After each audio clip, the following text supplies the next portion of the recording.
Restaurant style कोलंबी मसाला कशी बनवायची ती आज आपण बघणार आहोत। अगदी सोपी आणि झटपट होणारी रेसिपी आहे। चला तर वेळ न घालवता रेसिपीला सुरुवात करूया।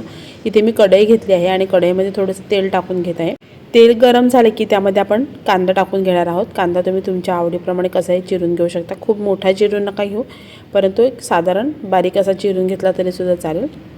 त्यानंतर तो कांदा चांगला असा आपण तेलावरती परतून घेणार आहोत अगदी 2 ते 3 मिनिटांसाठी।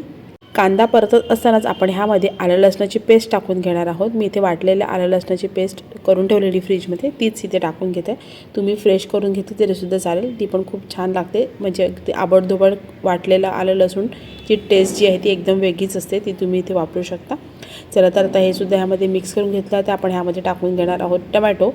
आणि इथे मी मध्यम आकाराचा एक मोठा टोमॅटो घेतला होता आणि इथे मी 2 मध्यम आकाराचे कांदे घेतले होते। चला तर आता हे सगळं एकत्र करून घेऊया आणि ह्यामध्ये नंतर आपण सुके मसाले टाकून घ्यायचे आहेत। मध्ये आपण हळद पावडर, घरातला आपला रोजचा जो मसाला असतो मिक्स मसाला तो टाकून घेणार आहोत आणि मीठ टाकून घेणार आहोत। इतकंच आपण इथे टाकून घेणार आहोत। आता हे सर्व छान एकजीव करून घ्यायचं आहे। ही कोलंबी मसाल्याची रेसिपी जी आहे ती अगदी पटकन बनवून तयार होते। तुम्ही ही भाताबरोबर, भाकरीबरोबर, कशाबरोबर सुद्धा सर्व करू शकता आणि टिफिनला सुद्धा घेऊन जाऊ शकता। इतकी सुंदर रेसिपी बनते। चला तर आपण सगळे मसाले एकजीव करून घेतले तर त्यामध्ये आपण साफ करून घेतलेली कोलंबी टाकायची। इथे तुम्ही कुठलीही कोलंबी वापरू शकता। तुमच्याकडे जर मोठी कोलंबी असेल ती सुद्धा इथे वापरू शकता।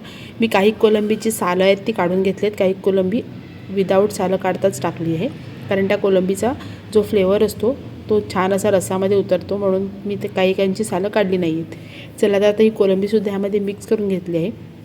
आता आपण ह्यावरून थोडंसं पाणी टाकून घेऊया आणि हे पूर्ण शिजवून घ्यायचं आहे। पाणी टाकून मी एकजीव करून घेतलं आहे। खूप जास्त पाणी नाही टाकायचं, कारण आपल्याला ही एकदम थिक अशी ग्रेव्ही बनवून घ्यायची, त्यामुळे आपण थोडंसं पाणी टाकून घेतलं आहे। आता ह्याच्यावरती स्टीम ठेवून ही छान शिजवून घ्यायची। कोळंबी ही शिजायला जास्त वेळ लागत नाही, अगदी 5 ते 7 मिनिटांमध्ये कोळंबी शिजते। छान पाणीसुद्धा सुटलं आहे आपल्या ह्या स्टीममध्ये, त्यामुळे छान अशी कोळंबी पटकन शिजून तयार होते। त्यानंतर आता आपण हे वाफ काढून दाखवते मी तुम्हाला। हे बघा, चांगली ग्रेव्हीसुद्धा आपली थिक अशी बनली आहे आणि कांदा जो आहे आणि टमॅटो त्याची छान अशी ग्रेव्ही झाली। कांदा टमॅटो दिसत नाही आहे, छान अशी आता कोळंबीसुद्धा शिजून तयार झाली। आता आपण वरून टाकून घेणार आहोत चिंचेचा कोळ। इकडे चिंचेचा कोळाचा वापर करत आहे मी, तुमच्या आवडीनुसार तुम्ही आंबट कमी जास्त करू शकता। आता चिंचेचा कोळ ह्यामध्ये छान असा मिक्स करून घ्यायचा आणि पुन्हा एक उकळी आली की आपलं हे रस्सा बनवून तयार आहे। झाकण ठेवून एक स्टीम घेत आहे मी, एक 5 ते 7 मिनिटांसाठी। आणि तुम्ही बघू शकता छान दाट असा हा कोलंबी मसाला बनवून तयार होतो। खाण्यासाठी तितकाच अप्रतिम लागतो। तांदळाच्या भाकरीबरोबर जर सर्व केलं तर ह्याची जी टेस्ट आहे ती डबल होणार आणि भाताबरोबर सुद्धा खूप अप्रतिम लागतो। चपातीबरोबर खाऊ शकता, खूप सुंदर आहे। टिफिनला सुद्धा नेण्यासाठी अगदी पटकन होणारी रेसिपी आहे। वरून आता कोथिंबीर टाकून घेऊया आणि छान असे मिक्स करून सर्व करूया। झटपट आणि अगदी कमी वेळामध्ये बनणारा हा कोळंबी मसाला नक्की एकदा तरी ट्राय करा। कोथिंबीर टाकून एकजीव करून घेत आहे, म्हणजे जो कोथिंबीरची जी फ्लेवर आहे ती सुद्धा आपल्या ह्या ग्रेव्हीमध्ये उतरेल।